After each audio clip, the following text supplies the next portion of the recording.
Mutiara Hikmah Official, menyingkap hikmah di balik sunnah.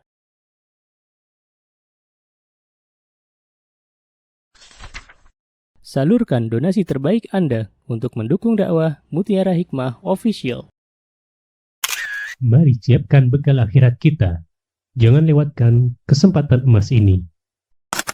Ayo kita berkontribusi dalam program pembangunan Masjid Mutiara Hikmah yang dibina langsung oleh Ustadz Hanan Yasir MA dan Ustazah Imro'atul Azizah. Raih pahala umroh setara haji dalam program Umroh Iktikaf Ramadan di tahun 2026. Perjalanan penuh makna, bimbingan penuh ilmu bersama Ustadz Hanan Yasir MA dan Ustazah Imro'atul Azizah. Tempat terbatas, daftarkan diri Anda sekarang juga. Jangan lewatkan sensasi umroh full faidah plus daurah fikih hijrah di bulan Syawal tahun 2026 bersama Ustadz Hanan Yasir MA dan Ustazah Imro'atul Azizah. Tempat terbatas, daftarkan diri Anda sekarang juga.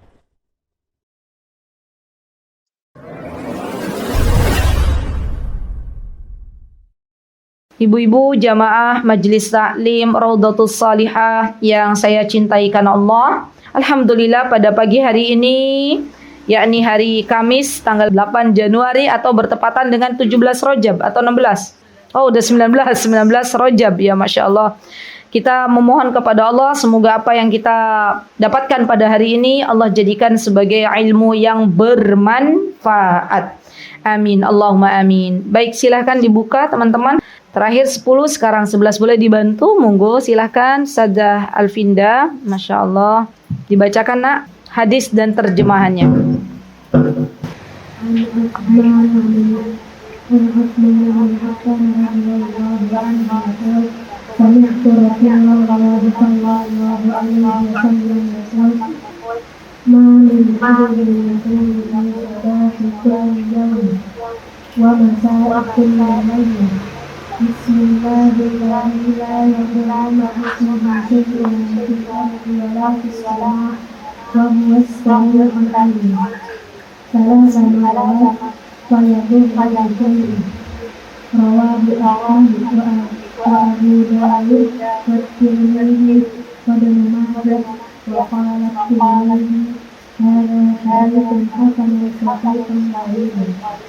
Dari Utsman bin Affan radhiyallahu anhu, beliau berkata, aku mendengar Rasulullah sallallahu alaihi wasallam bersabda, tidaklah seorang muslim setiap pagi dan sore hari mengatakan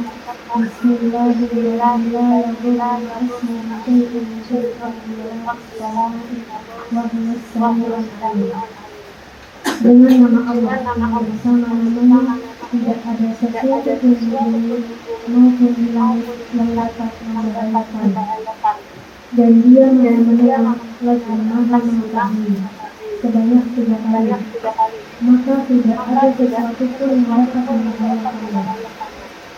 Diriwayatkan oleh Ahmad, Imam Abu Dawud, Imam Tirmidzi dan Imam Ibnu Majah.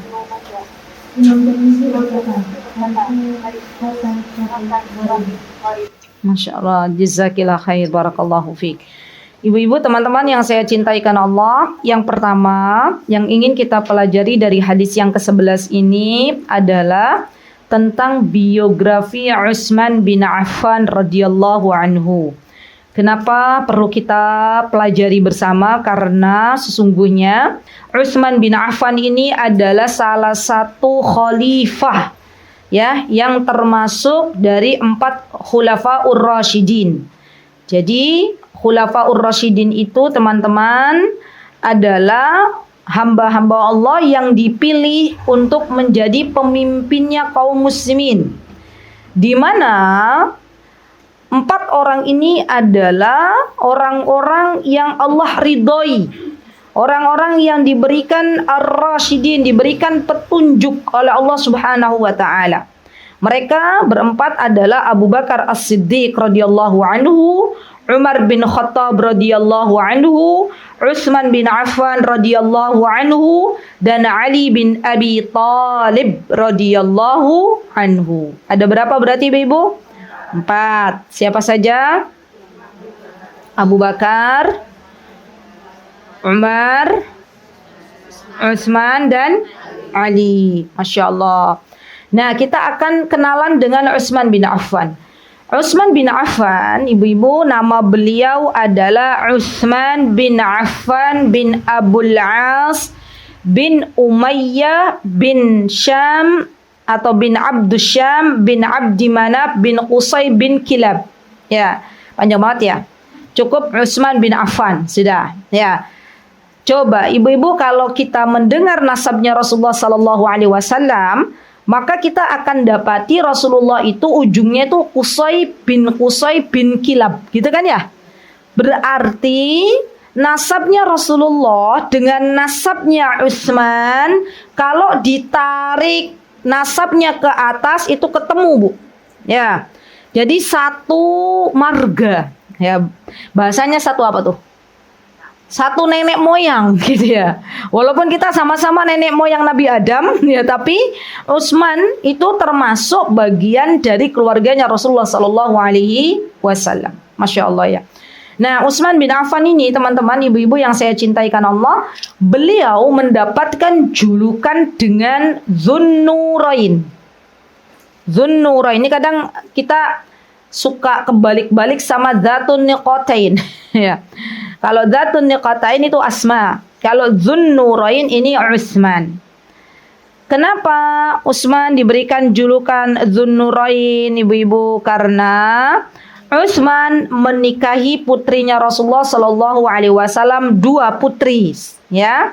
Yang pertama adalah Ruqayyah, dan setelah Ruqayyah meninggal dunia, baru kemudian Utsman menikahi adiknya yang bernama Ummi Kulsum. Masya Allah. Jadi di dalam Islam itu perlu diketahui bolehnya seorang laki-laki menikahi kakak beradik dengan syarat salah satunya sudah meninggal dunia. Atau kalau di dalam bahasa kita naik ranjang turun ranjang, maka itu boleh. Yang tidak boleh kalau dua-duanya masih hidup. Jadi kalau yang satu sudah meninggal boleh. Yang Utsman termasuk ya salah satu sahabat Nabi yang menikahi 2 putrinya Rasulullah sallallahu alaihi wasallam. Di antaranya adalah Ruqayyah dan Ummi Kulsum. Berarti ibu-ibu, Utsman ini siapanya Rasulullah? Menantu. Masya Allah, menantunya Rasulullah ya. Keren sekali ya, Masya Allah. Nah, Utsman bin Affan ini, teman-teman, beliau lahir di kota Mekah 5 tahun setelah tahun gajah. Ingat Rasulullah lahir kapan? Tahun kapan? Tahun gajah. Kenapa Rasulullah lahir pada tahun gajah? Ya, ibu-ibu, ini belajar sirah lagi nih. Kenapa Rasulullah lahir pada tahun gajah? Apakah di saat itu gajah-gajah bermunculan? Atau banyak gajah melahirkan anaknya? Kenapa ibu-ibu? Pasukan gajah yang dipimpin oleh siapa, Bu Eni? Abraha dari mana? Dari Yaman. Dulu ada seorang raja Nasrani namanya Abraha. Beliau punya gereja yang sangat bagus yang terletak di kota Sana'a. Sana'a itu ibu kota Yaman. Kemudian Abraha ya ada rasa dengki dan iri kepada kaum muslimin, di mana kaum muslimin itu kan kalau beribadah menujunya ke kiblat atau ke Ka'bah. Nah, Abraha pengen kiblatnya kaum muslimin, Ka'bahnya kaum muslimin itu berganti ke Yaman, ke istana yang telah atau gereja yang dibangun oleh Abraha. Maka dari itu Abraha beserta pasukannya, diantaranya pasukan Abraha itu pasukan yang bergajah, ya diantaranya ada gajah-gajah yang ikut, ya ingin menyerang Ka'bah. Bagus banget ibu-ibu, coba baca deh peristiwa pasukan Abraha. Nah, itu serem, ya seremnya tuh gini loh. Allah ketika memberikan kepada Abraha itu beserta pasukannya adab, maka Allah izinkan burung-burung untuk membawa batu-batu dari api neraka. Dan di setiap burung yang membawa batu dari api neraka tertulis nama ya dari pasukan Abraha. Subhanallah. Jadi ini kan ngeri pakai banget ya. Kalau kita pelajari lebih dalam, tidak ada yang tidak mungkin bagi Allah Subhanahu wa taala. Ketika Allah berkehendak untuk memusnahkan atau mengadab suatu kaum, maka mudah bagi Allah untuk melakukannya. Nah, Utsman ini lahir 5 tahun setelah peristiwa pasukan bergajah menyerang Ka'bah. Berarti lebih tua atau lebih muda dari Rasulullah? Pintar, lebih muda dari Rasulullah Sallallahu Alaihi Wasallam, masya Allah. Bedanya berapa tahun sama Rasulullah? 5 tahun, ya masya Allah. Baik, Utsman bin Affan, beliau lahir di kota Mekah 5 tahun setelah peristiwa pasukan bergajah menyerang kota Mekah. Dan Utsman itu teman-teman, kalau kita bayangkan ya, kita lihat dari sirah-sirah, kita baca dari berbagai macam kitab sirah, Utsman itu memiliki perawakan yang dia tidak terlalu tinggi dan tidak terlalu pendek, sedang. Masya Allah. Jadi kan ada laki-laki yang tinggi sekali, ada yang pendek sekali. Nah, Utsman sedang. Ya. Beliau dadanya bidang, ya rambutnya lebat dan rupawan. Jadi Rasulullah kalau mau mini menantu itu ternyata ya pilih-pilih juga. Ya. Bebetnya, bobotnya, apalagi bibitnya. Kan bibitnya bagus tuh. Dari kalangan apa? Bani Qusay bin Kilab ya, dari keturunannya Qusay bin Kilab. Kemudian bobotnya apa? Bobot. Utsman termasuk sahabat yang kaya. Utsman ini termasuk sahabat yang Allah berikan subhanallah kecukupan harta. Bibit, bobot, bebet. Bebet apa bebet? Keturunan. Loh tadi bobot apa? Bibit sudah. Bobot sudah. Bebet apa bebet? Tahta jabatan. Tahta jabatannya. Masya Allah. Utsman, ibu-ibu termasuk Masya Allah seorang khalifah. Gitu ya, Masya Allah. Dan beliau, Masya Allah ya teman-teman, beliau itu orang yang Masya Allah sangat cinta dengan Al-Quran. Nah ini nih, kuncinya di sini. Jadi barang siapa yang berusaha mencintai Al-Quran, yang berusaha dekat dengan Al-Quran, maka pasti Allah akan tinggikan derajatnya di dunia dan di akhirat. Masya Allah. Di antara perkataan beliau mengenai Al-Quran, kata Utsman bin Affan, jikalau hati kita ini benar-benar bersih, maka kita tidak akan pernah bosan dari membaca Al-Quran. Itu perkataannya Utsman bin Affan. Jadi kalau teman-teman mendengar kata-kata ini bukan hadis, bukan.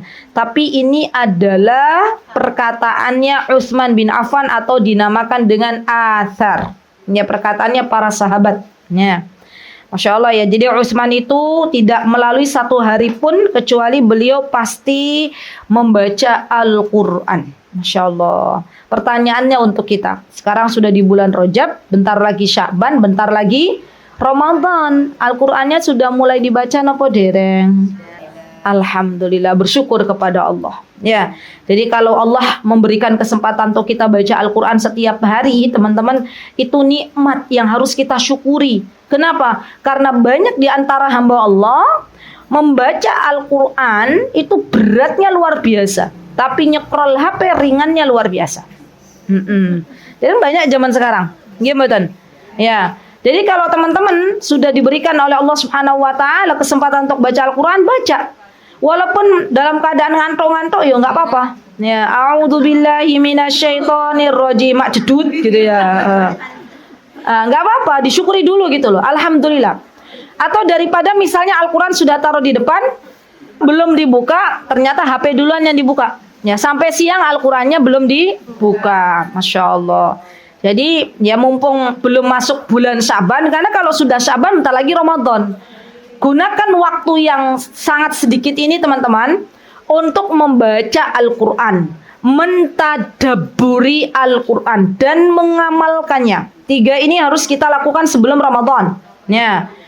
Agar nanti ibu-ibu ketika Ramadan tidak bingung. Biasanya muncul pertanyaan, Ustazah afdol mana? Ya, baca atau tadabbur? Nah, itu pertanyaan mesti muncul, gitu ya. Ya, saya katakan dua-duanya kalau memungkinkan, maka dari itu dicicil. Dicicilnya dari kapan? Dari bulan Rajab ini, sedikit-sedikit ya, dipahami. Ustazah saya belum belajar bahasa Arab, yo minimal kan kita punya Al-Quran terjemahan yang ada perkatanya. Nah, itu dipelajari itu. Ya, dikit-dikit. Oh, ternyata surat Ar-Rahman itu isinya begini. Oh, ternyata surah Al-Waqiah itu isinya begini. Nah, oh, ternyata surah Al-Hadid itu isinya begini. Nah, kita tahu betul gitu ya.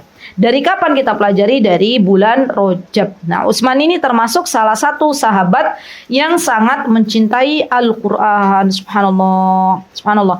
Bahkan beliau pernah mengatakan di dalam sebuah perkataannya yang ditulis oleh para ulama di dalam kitab Al-Bidayah wan Nihayah, kata Utsman, ya, Allah jadikan kecintaanku di dunia ini pada 3 hal, kata Utsman. Yang pertama, memberikan makan kepada orang yang kelaparan, subhanallah. Yang kedua, memberikan pakaian kepada orang yang tidak berbusana. Dan yang ketiga, membaca Al-Quran. Masya Allah. Jadi Utsman sangat mencintai sedekah. Makanya Utsman kan terkenal dermawan. Ya, Utsman tuh suka kalau ngasih makan orang tuh suka. Kalau ngasih baju kepada orang yang seharusnya dia berbusana tuh Utsman sangat suka gitu, Masya Allah. Dan membaca Al-Quran, Masya Allah. Baik, kemudian Utsman bin Affan termasuk 10 sahabat yang dijamin masuk surga, ibu-ibu. Masya Allah. Nah, kalau kita kan belum tentu dijamin masuk surga. Nggih mboten? Utsman bin Affan ini salah satu 10 yang dijamin masuk surga. Tapi Masya Allah ya, para sahabat Rasulullah, ya orang-orang yang dijamin masuk surga, walaupun sudah ada kata dijamin, apakah mereka kemudian mager untuk nggak beramal soleh, teman-teman? Enggak, mereka berusaha untuk beramal soleh. Ya, bagaimana dengan kita yang belum dijamin masuk surga oleh Allah Subhanahu wa Ta'ala? Maka kita berdoa dalam kesempatan yang mulia ini, di mana malaikat pun turut hadir dalam majlis kita. Kita berdoa semoga Allah Subhanahu wa Ta'ala menjadikan kita semuanya calon-calon penghuni surganya Allah Subhanahu wa Ta'ala. Amin, Allahumma amin.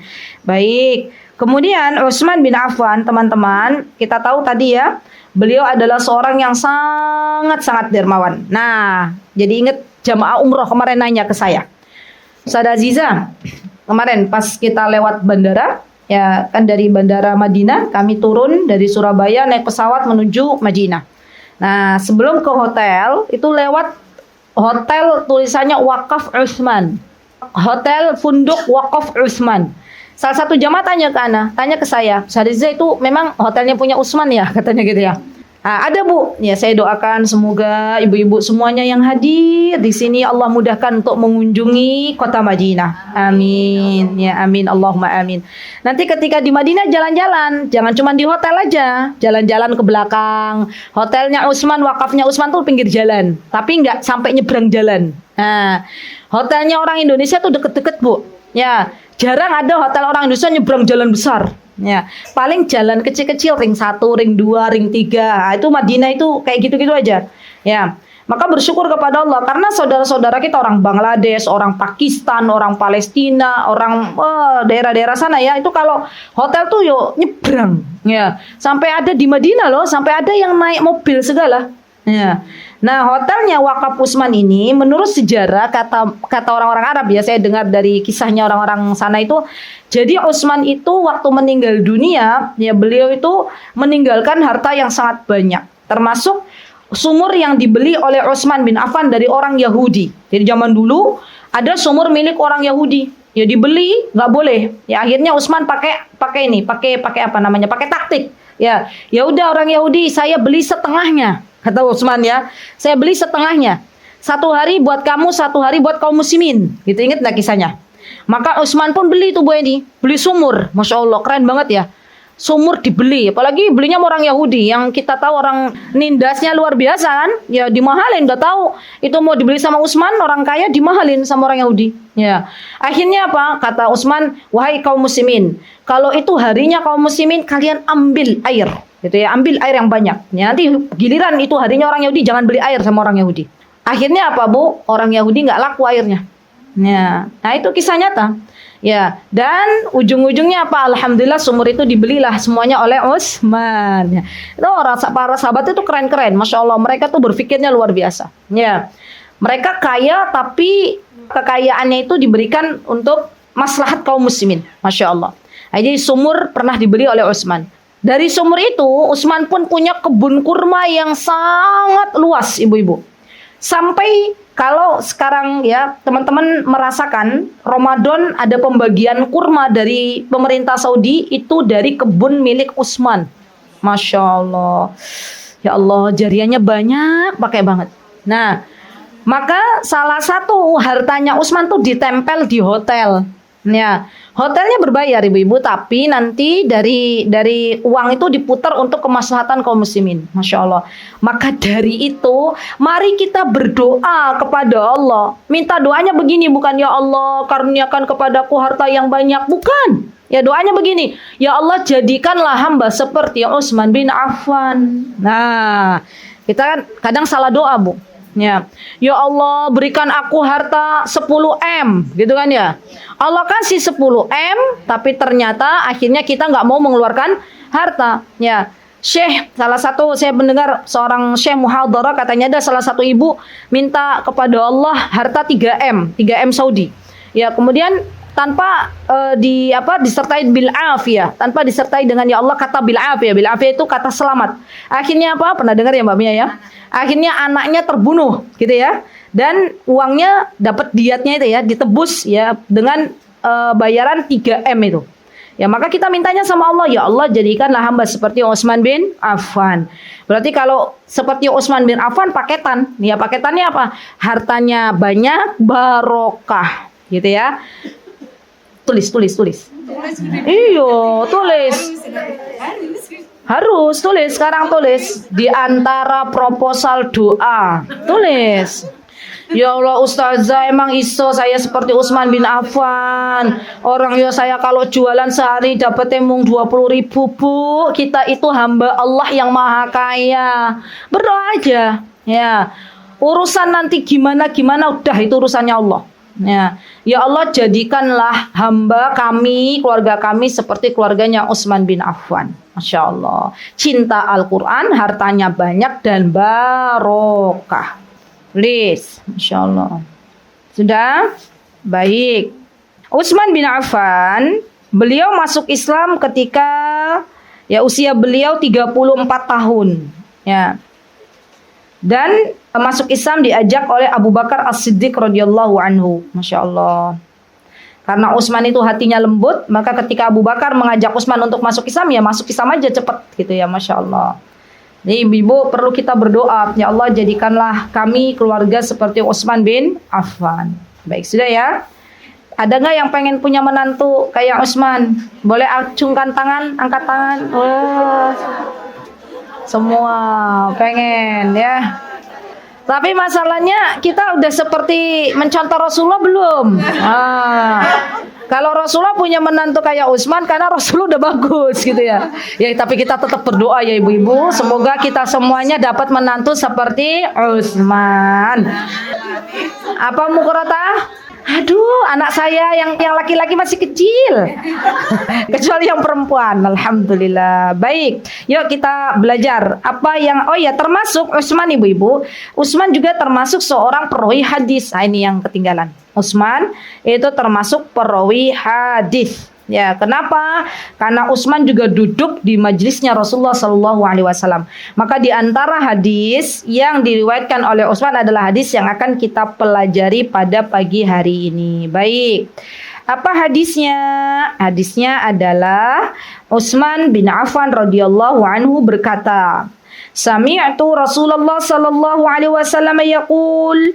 Kata Utsman, aku mendengar Rasulullah SAW bersabda. Berarti Utsman berada di majlisnya Rasulullah SAW dan mendengar apa yang disabdakan oleh Rasulullah SAW.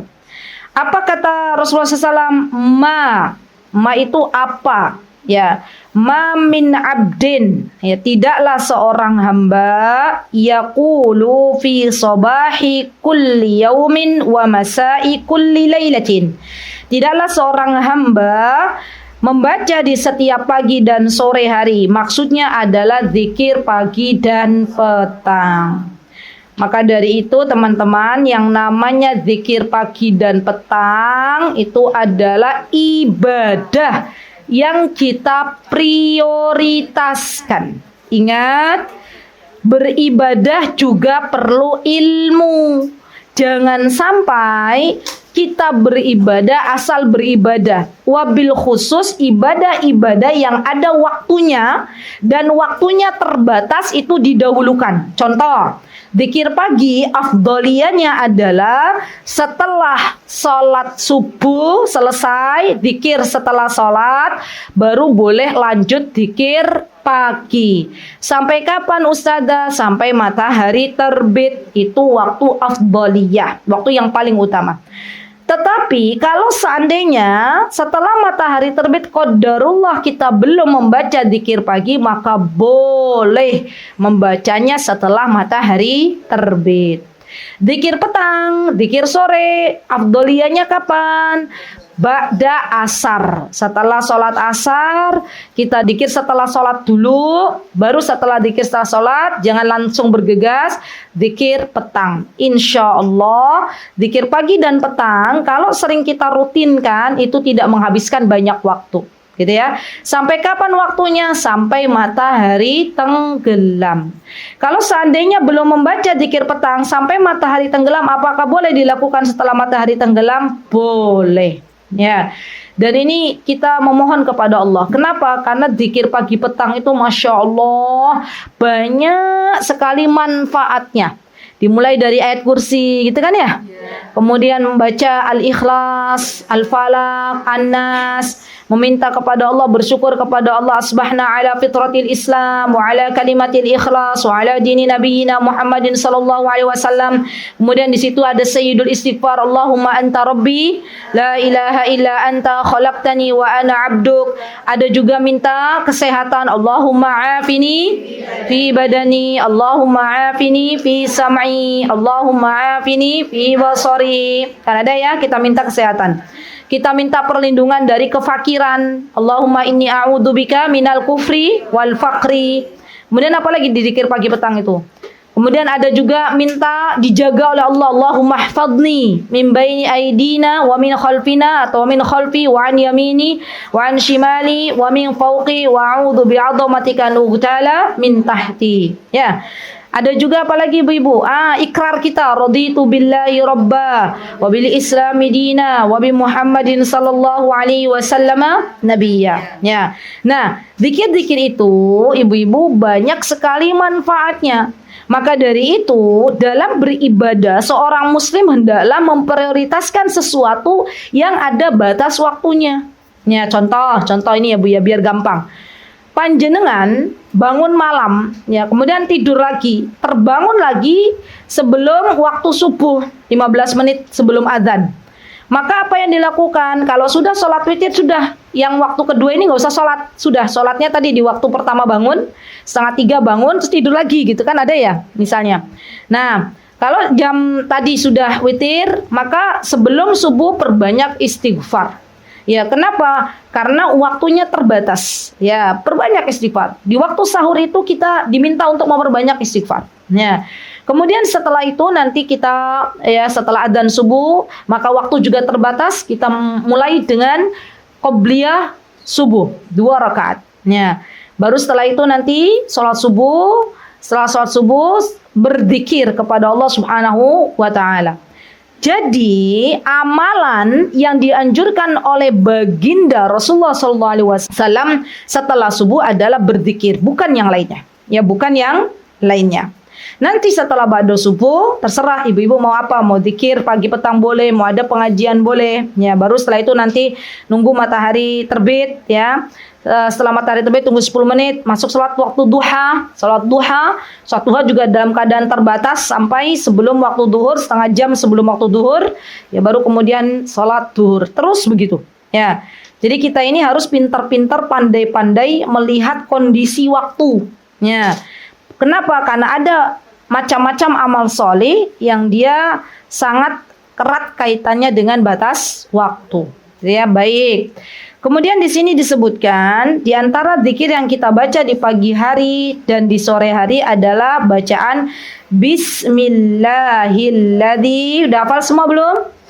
Yuk kita baca bareng-bareng. 1, 2, 3. Bismillahilladzi la yadurru ma'asmi syai'un fil ardi wala fis samai wa huwas sami'ul alim. Berapa kali? 3 kali. Maka kata Rasulullah SAW, barang siapa yang membaca zikir ini, tidak ada sesuatu pun yang dapat membahayakannya. Berarti tolak bala dalam Islam yang dianjurkan adalah membaca zikir ini.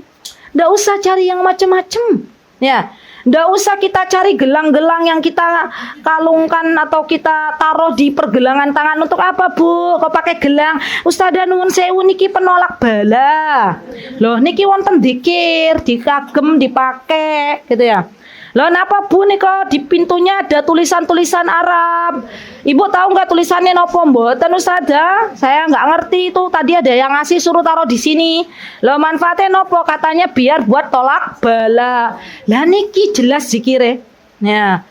Jadi sebenarnya simpel dalam Islam itu. Nggak usah kita mencari sesuatu yang tidak dianjurkan oleh baginda Rasulullah SAW. Carilah sesuatu yang dianjurkan oleh baginda Rasulullah dan bacalah serta amalkan. Ini yang akan menyelamatkan kita baik di dunia maupun di akhirat.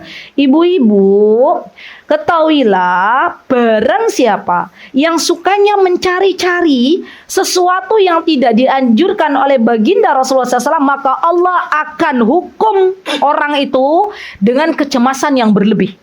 Ya, jiwanya nggak pernah tenang.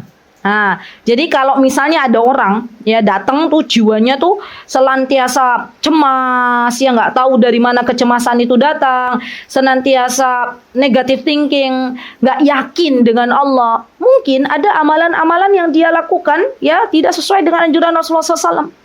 Kenapa? Karena semua zikir yang bersumber dari Al-Quran dan Sunnah itu pasti menenangkan hati.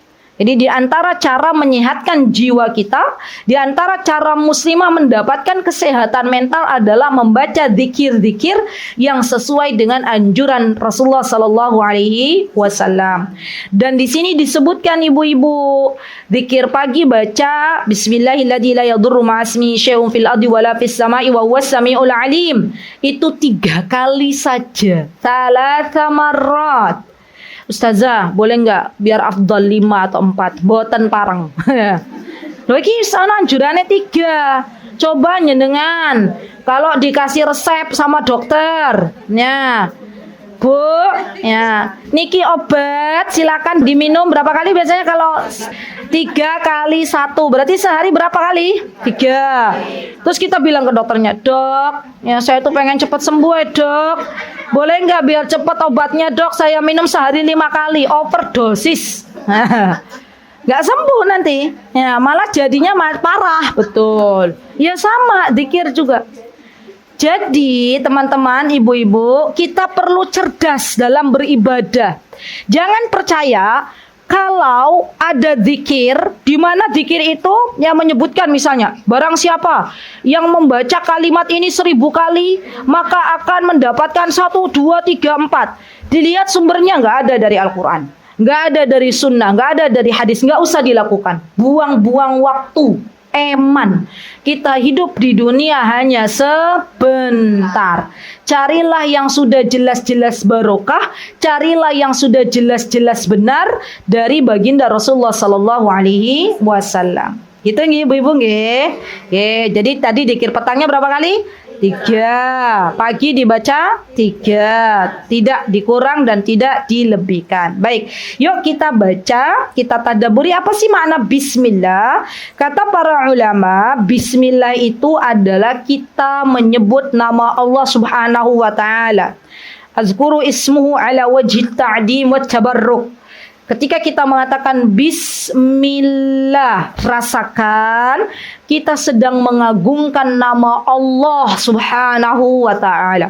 Jadi yang namanya zikir yang kita baca di waktu pagi dan petang itu bukan hanya ucapan di lisan kita, tapi juga disertai dengan hati yang kita hadirkan dan akal pikiran yang kita hadirkan juga.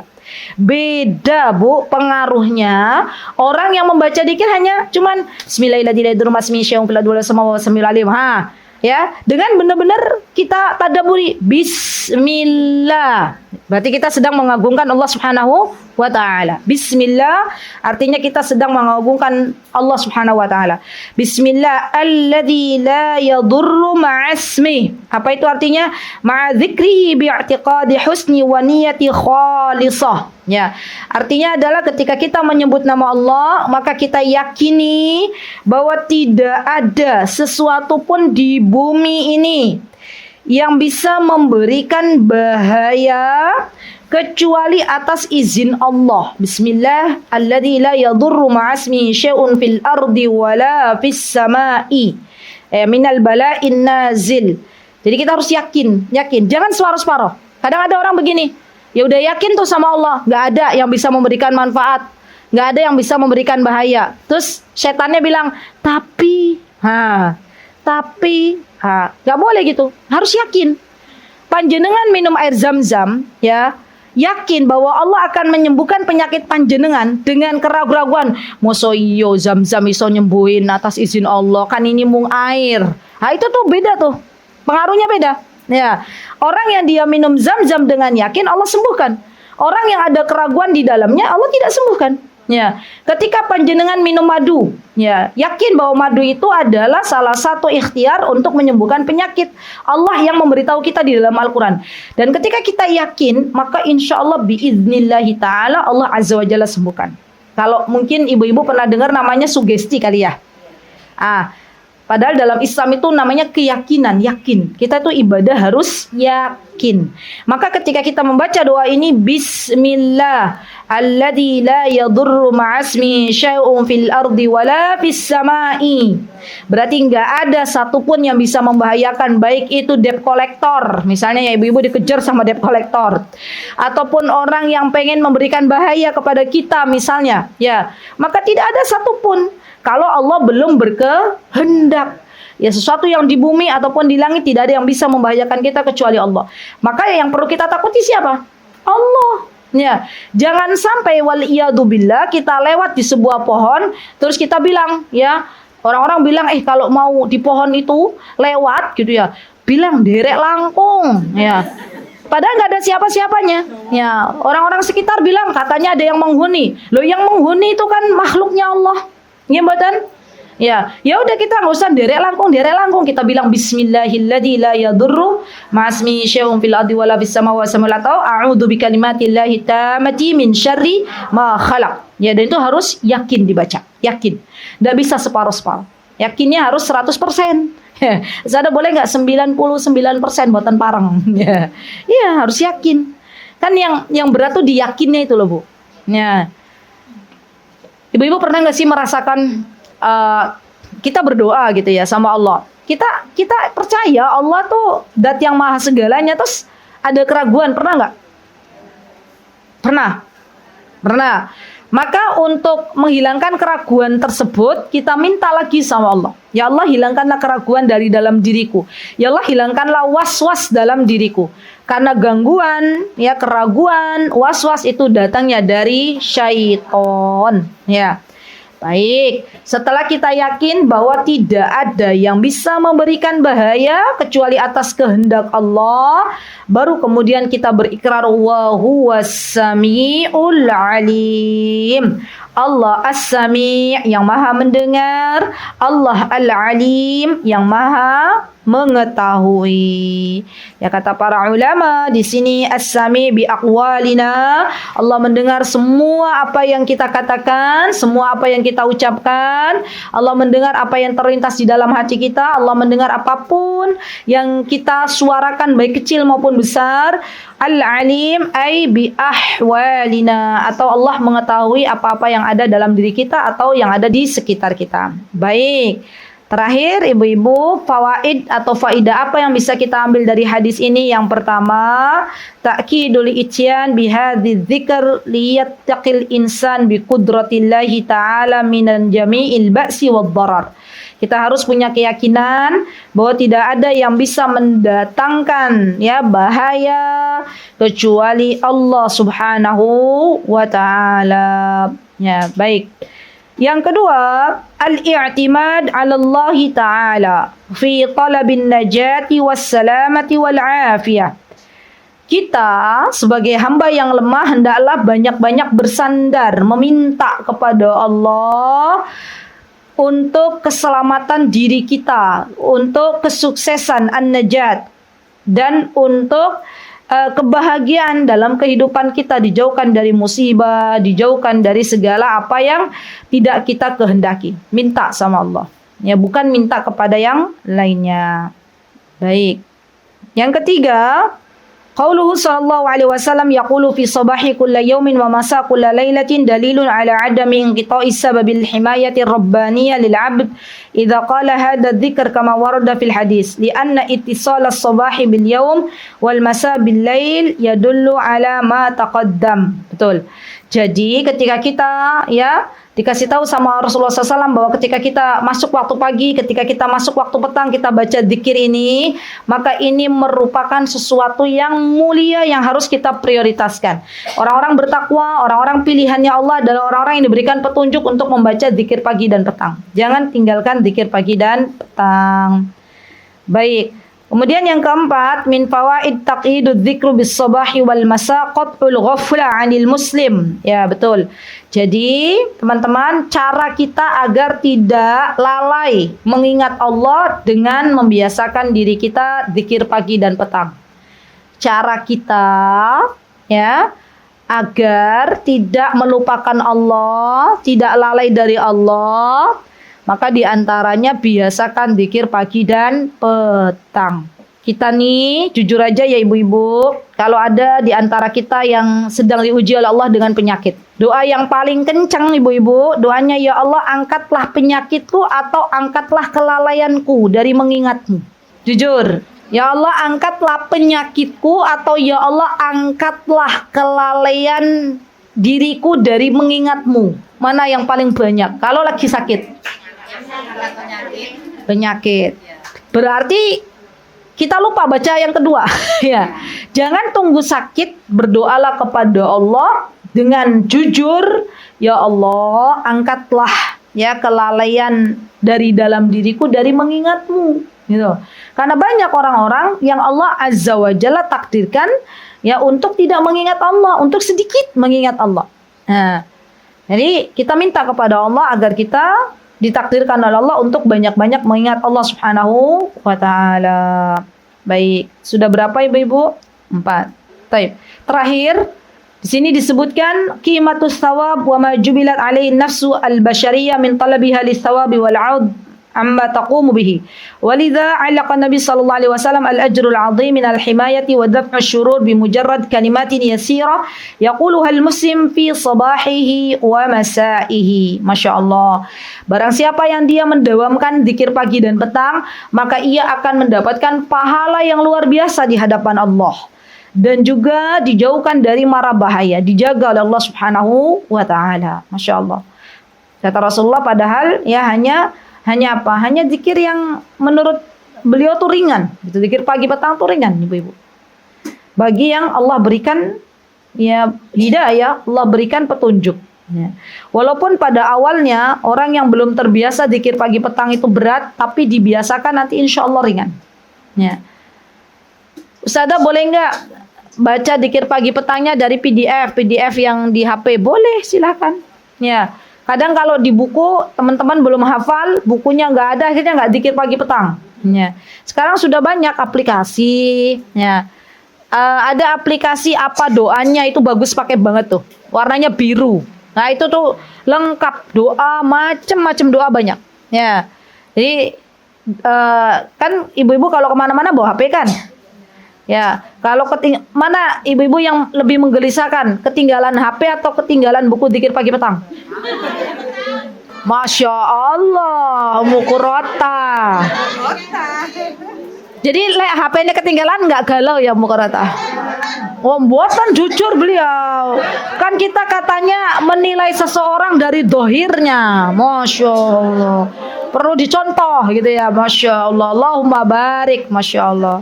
Tapi kebanyakan dari kita mana yang lebih galau? Ketinggalan buku zikir pagi petang atau ketinggalan HP? Jujur ibu-ibu 100 ya. Iya, enggak apa-apa, jujur. Maka biar kita nggak galau ya, ketika buku itu nggak dibawa, disetel di aplikasi ya, di HP-nya tuh disetel aplikasi ya. Dan aplikasi banyak ya, yang saya pakai itu ada apa doanya tuh bagus. Ya, yang ada warnanya biru. Nah, itu dari awal doa apa aja tuh ada. Saya nggak dibayar sama aplikasi apa doanya. Tapi tidaklah saya mengatakan ini kecuali saya udah pakai gitu ya. Apa doanya? Ya, itu warnanya biru dan saya sudah lihat hadis-hadisnya insya Allah sahih. Ada juga masya Allah Allahumma barik ya, di situ dijelaskan faidah-faidahnya apa saja, manfaatnya apa saja, masya Allah. Jadi PR, silakan ditulis PR. Pasang aplikasi dzikir pagi petang di HP masing-masing. Ya, biar nggak lupa. Ustazah saya udah hafal, alhamdulillah. Yang sudah hafal nggak usah dipasang. Ya, atau nggak, kalau nggak dipasang aplikasi, Ustazah berat aplikasi, ya udah punya file dzikir pagi petang. Filenya, alhamdulillah sudah. Alhamdulillah dibaca apa betul? Oh, dibaca sampai alhamdulillah. Oh, masya Allah. Alhamdulillah. Nggih, dibektot, dibaca, diamalkan. Siapa yang mendapatkan manfaat? Kita. Ya, semoga Allah Azza wa Jalla memberikan kepada kita semuanya keistiqomahan untuk terus membaca zikir pagi dan petang. Semoga Allah menjauhkan kita dari menyekutukan Allah. Semoga Allah Subhanahu wa taala memberikan kepada kita keimanan yang Allah ridhoi, dan kelak ketika masanya Allah wafatkan kita dalam keadaan husnul khatimah. Amin Allahumma amin. Baik ibu-ibu, insyaallah itu yang bisa saya sampaikan nggih. Barakallahu fiikunna jami'an. Aqulu qouli hadza wastaghfirullah li wa lakum wa akhiru da'wana alhamdulillahi rabbil alamin. Mutiara Hikmah Official, menyingkap hikmah di balik sunnah.